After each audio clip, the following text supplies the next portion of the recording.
C'est pour moi un plaisir de vous savoir nombreux à l'écoute de Monto TV. Bienvenue à cette édition du journal. Voici les sommaires. À la une, c'est un soir difficile. Respect de mesures barrières contre la Covid-19 en ville de Butembo. Des prélats ont dénoncé cela. Des habitants ne portent plus de masques et ne respectent plus la distanciation sociale. La société civile évoque la responsabilité des autorités urbaines qui ne sensibilisent plus parce que la Covid n'apporte plus d'argent.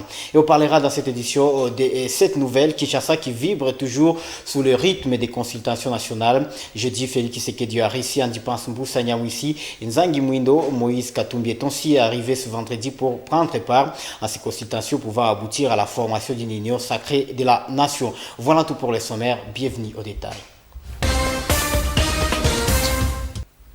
D'abord, pour commencer cette édition, il s'est tenu ce vendredi une conférence en faveur de jeunes sur la lutte contre les violations des droits de personnes déplacées internes à la ville de Butembo. Au cours de cette séance d'échange, l'Université de l'Assomption Congo IAC a restitué le résultat des enquêtes qu'elle a effectuées en collaboration avec le Haut Commissariat des Nations Unies pour les réfugiés sur la perception de cette organisation dans les territoires de Beni et Lubero.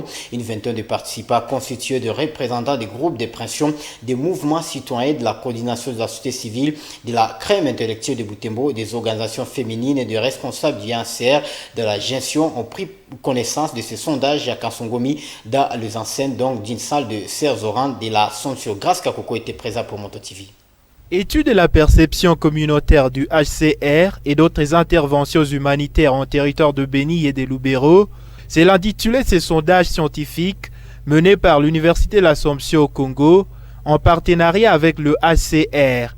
Cette étude a notamment examiné l'image que les populations de Beni-Lubero ont du HCR et son action dans cette région où vivent nombreux déplacés internes via essentiellement des tueries de Beni, Ituri ou l'activisme de groupes armés. Le recteur de l'UAC qui a coordonné la recherche précise que l'objectif principal des enquêtes menées était de savoir comment les populations perçoivent le HCR. Le premier objectif consistait à relever donc les connaissances des parties prenantes sur les HCR. Est-ce que les HCR est connu? Comment? Par le PDI, par les familles d'accueil, par les leaders communautaires. Après cela, il fallait avoir aussi les avis, les opinions sur les actions humanitaires en général. Évidemment, l'HCR inclut, encore une fois. Mais qu'est-ce qu'on pense de cela? Et puis le troisième objectif, c'était faire des suggestions aux HCR et aux autres acteurs humanitaires. Après sondage d'opinion auprès des déplacés, des familles d'accueil et des leaders communautaires, les enquêteurs ont formulé des recommandations non seulement à l'endroit de l'organisme onusien, mais aussi d'autres agences et organisations humanitaires. Ils insistent surtout sur la nécessité d'une franche collaboration entre les humanitaires et les communautés locales. Nous avons recommandé au HCR mettre en place un plan de sensibilisation sur le mandat du HCR est une nécessité. C'est veiller à la neutralité originelle. Veiller à la neutralité originelle dont nous avons entendu parler en principe des humanitaires. C'est-à-dire vraiment rester apolitique dans les interventions. C'est ce qui pourra lui donner de ça. Donc les sentiments d'une quasi-antipathie de la population de certaines communautés de la région de Beni-Lubero seraient nourris par des soupçons selon lesquels l'aide humanitaire est un instrument au service de la politique de la balkanisation. La maîtrise des statistiques des bénéficiaires. Nous avons dit qui est bénéficiaire, qui est PDI. Promouvoir l'aide humanitaire basée sur l'approche foire. Pourquoi? C'était pour échapper effectivement, pour que les HCR échappent à la critique selon laquelle on amène ces marchandises d'ailleurs pour venir les vendre ici, pour faire ses propres affaires. Le chargé des protections au HCR à Beni a exprimé son satisfait des résultats obtenus. Il garantit que son organisation va s'en servir pour mener son action en faveur de personnes déplacées internes. Nos recommandations, si elles vont être suivies ou pas, une recommandation, c'est une recommandation. nous allons faire en sorte de suivre pour que les acteurs puissent véritablement répondre aux besoins énumérés dans les recommandations. Et sachez que lorsqu'on a fait ces études, c'est clairement précisé, nous ne sommes pas venus pour vous promettre de venir vous assister. Nous sommes venus comprendre et avoir votre point de vue. Ce sondage d'opinion a été mené du 4 au 14 septembre dernier au sein des communautés de Béni et Lubero. 1200 personnes ont été enquêtées, notamment des déplacés internes, leurs familles d'accueil, ainsi que les leaders communautaires. Et on parle santé dans cette édition du journal. Les autorités politico-administratives locales ne s'impliquent pas suffisamment dans la sensibilisation de la population pour le respect de mesures barrières contre la Covid-19. Voilà ce qui explique le relâchement qui s'observe actuellement en ces habitants, estime la coordination de la société civile de Butembo. C'est ainsi demande à la population de doubler d'efforts malgré l'absence manifeste de l'intérêt de ce dirigeant. Francine Moussoa, reportage. Ce sont les responsables des confessions religieuses, à savoir l'évêque du diocèse de Butembo Béni et les présidents de l'Église du Christ au Congo ECC, qui ont été les premiers à tirer la sonnette d'alarme face à ces comportements. Pourtant, soutenait-il, des cas positifs à la Covid-19 continuaient de se faire enregistrer dans la ville. Pour Van Germain Katiwa, rapporteur de la société civile de Butembo, le relâchement décrié est dû à l'absence de l'implication des autorités de l'État, mais aussi la désorganisation des autorités sanitaires qui ne communiquent pas suffisamment sur la réponse contre cette pandémie au niveau local. Vraiment, c'est que de la part des autorités locales, que ce soit les autorités politico-administratives ou sanitaires, il y a vraiment un relâchement total. Chez les autorités politico-administratives, vous allez constater qu'il y a un relâchement lié au non-accompagnement des mesures qu'elles-mêmes ont mis en place plutôt pour essayer d'appeler la population à observer les gestes barrières. Et depuis que les autorités locales n'ont plus fait ça, n'ont plus aidé à accompagner ces mesures, il y a eu un relâchement. D'un côté, il y a aussi de la part des autorités sanitaires où on observe ce que nous qualifions de manque de coordination. On se demande qu'est-ce qui ne va pas dans le chef des autorités sanitaires pour qu'il n'y ait pas une coordination pour riposter contre la pandémie à Covid-19. Alors cela plonge la population dans une confusion. La société civile appelle les autorités à étendre les dépistages sur les autres couches de la population et pas seulement aux seuls voyageurs susceptibles de payer de l'argent. On focalise seulement les prélèvements sur les voyageurs. Là, on rend la coordination, comme qui dirait, ça devient une riposte business. On privilège ceux qui voyagent parce qu'eux payent.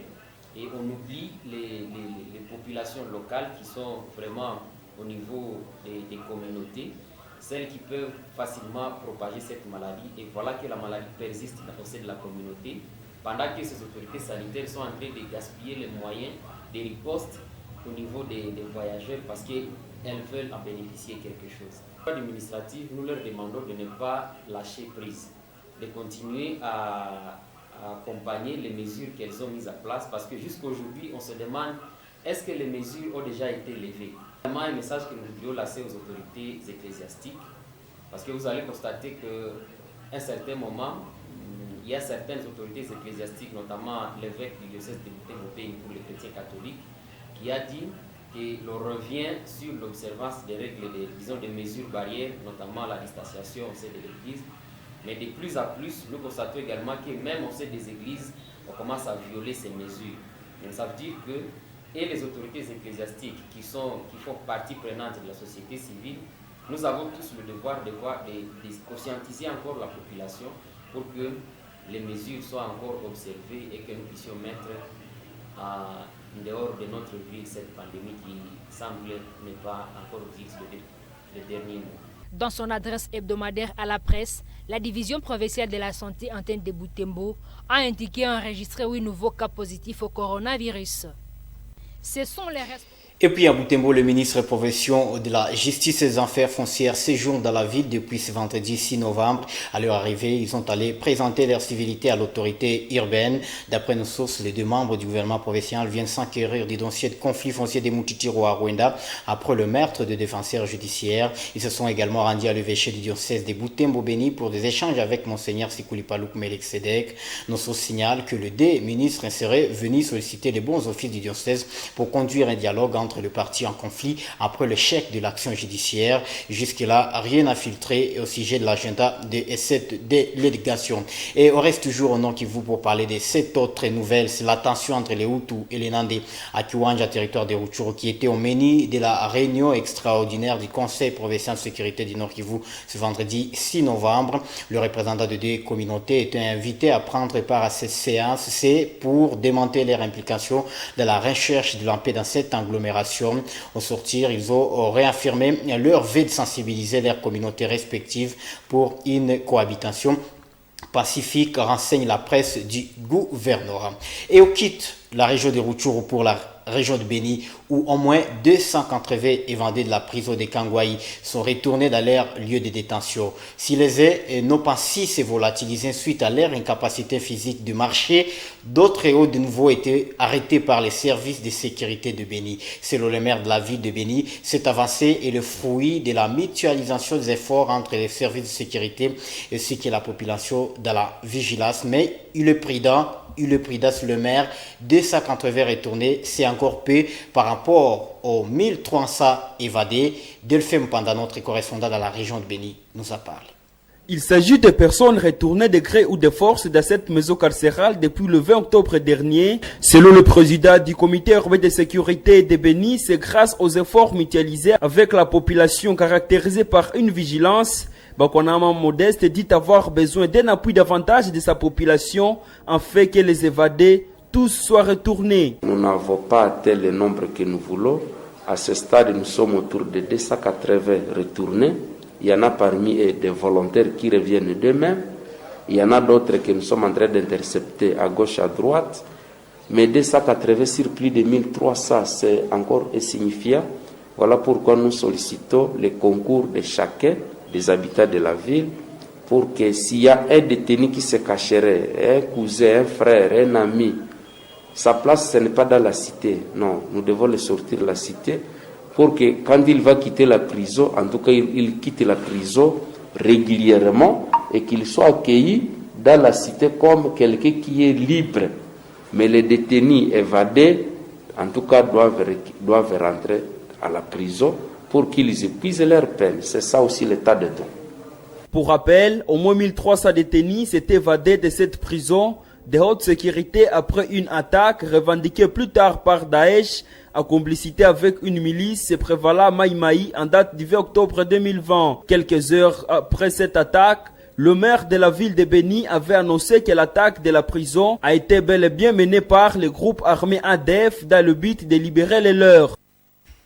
Rentrons-nous à Kinshasa où le chef de l'État Félix Tshisekedi poursuit les consultations aux acteurs politiques et sociaux pour un éventuel dénouement de la crise politique qui secoue le pays. Jeudi, il a reçu Antipas Mbusa Nyamwisi, ces notables de l'Est du pays, à saluer cette initiative du chef de l'État qui, d'après lui, pourra mettre les esprits ensemble pour un éventuel dénouement de la crise, mais aussi ouvrir un nouvel élan dans la gouvernance du pays. Isabelle Wangamuka pour les commentaires. Au sortir de ces consultations, Antipas Mbusa Nyamwisi soutient la démarche du chef de l'État, Félix Antoine Tshisekedi. Il estime que le moment est venu de rattraper les temps perdus. Par rapport à la participation des autres opposants à ces consultations, Mbusa Nyamwisi pense qu'ils trouveront sûrement la nécessité de s'engager sans être poussés par qui que ce soit. Je sais que nous accusons un terrible retard. Donc nous devons vite nous mettre en place, nous mettre dans l'esprit qu'il y a un travail à faire. Nous devons courir lorsque les autres marchent parce qu'on affiche un terrible retard. Vous avez des amis avec lesquels vous parlez, mais qui ne pourront jamais venir peut-être Non, ici. Ça serait prétentieux de ma part. Je les vois défiler, j'ai vu d'autres venir, d'autres sont en train de venir, je les ai vus défiler ici. Et aux plus sceptiques? Je pense qu'ils viendront quand même. Les consultations en cours à Kinshasa valent la peine d'être tenues vu la situation de crise qui sévit au pays, situation caractérisée par l'insécurité et les sociales à dégringolade. Il est convaincu de cela, c'est lui qui a lancé cette initiative, c'est parce qu'il estime qu'il a besoin d'un nouvel élan. Et sur cela, nous devons lui apporter l'appui nécessaire. On suit chaque jour qu'il y a des morts partout, aussi bien à Beni, à Nituri, dans le plateau, sur le plateau de Minembwe, on apprend des nouvelles pas très intéressantes. Le chef de l'État a entamé depuis le début de la semaine les consultations des couches sociales les plus représentatives en vue de constituer une union sacrée autour de l'exercice du pouvoir. Des consultations faisant suite à son discours tenu une semaine plus tôt dans lequel il dénonçait des blocages dans la coalition FCC Cash au pouvoir en RDC. Et c'est dans ce contexte que Moïse Katumbi est arrivé à Kinshasa ce vendredi 6 novembre, depuis d'après-midi, en provenance de Lubumbashi, à l'aéroport d'Ingili, où il est enterré. L'ancien gouverneur du Katanga a été accueilli par de milliers de personnes. Ces dernières ont bravé la pluie en début de la matinée pour lui réserver un accueil chaleureux. Moïse Katumbi vient prendre part aux consultations nationales menées par le chef de l'État, Félix Tshisekedi, en vue de la constitution de l'Union sacrée de la nation. C'est une première arrivée dans la capitale depuis des années, marquée notamment par des ennuis judiciaires qui l'avaient contraint à l'exil avant de retourner au pays le 20 mai 2019.